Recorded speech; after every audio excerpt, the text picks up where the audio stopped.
Good morning, children, and welcome to my new class. So, here we are with the poem Where the Mind is Without Fear by Rabindranath Tagore.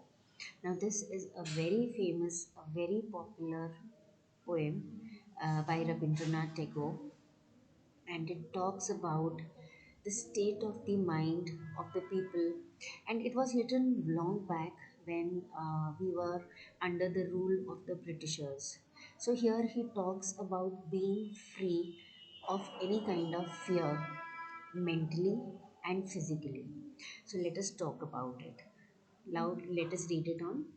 Where the mind is without fear and the head is held high, where knowledge is free, where the world has not been broken up into fragments by narrow domestic walls. See, as you all must have studied in your social studies also, long back when we were under the British rule, and even before that, we were slaves to many customs and cultures which were blindly followed in our country. Some of them were caste, creed, child marriages. The education was not provided to all the sectors. Only a few people were allowed to get educated. So here he talks about all those things, and what he says is where the mind is without fear and the head is held high. What do you mean by head is held high? It means that you can feel pride, you can be proud of who you are, you can hold your head high and walk without any kind of humiliation or any kind of discrimination where knowledge is free.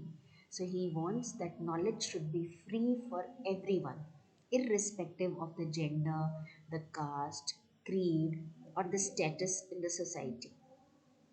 Where the world has not been broken up into fragments. Now, what do you mean by fragments?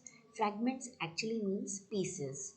See here, the world has been broken up into so many fragments. Actually, like how I told you, the gender discrimination is there.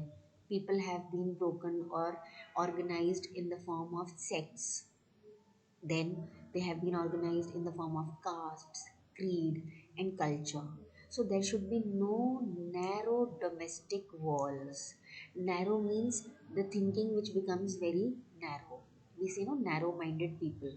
So by narrow domestic walls, now here domestic walls actually refers to the discrimination, the kind of division which has been created in the society on the various bases where words come out from the depth of truth. Yes, whatever we speak should come out of the depth of truth. We should speak the truth. Where tireless striving stretches its arms towards perfection. Tireless means tirelessly when we work without getting tired. Striving means when we struggle, we do the things again and again in order to attain perfection where the clear stream of reason has not lost its way. Now, this is very important. The clear stream of reason. What do you mean by reason? Everything has a reason behind it. If I say that girls should not go to school, there should be some reason behind it. So, whatever we do in the society at that time, basically, he is talking about the things which were prevalent at that time, not today. Today, that discrimination, gender discrimination, caste and creed discrimination has reduced a lot. You won't find it in the society very openly. But he's talking about that time that the clear stream of reason has not lost its way.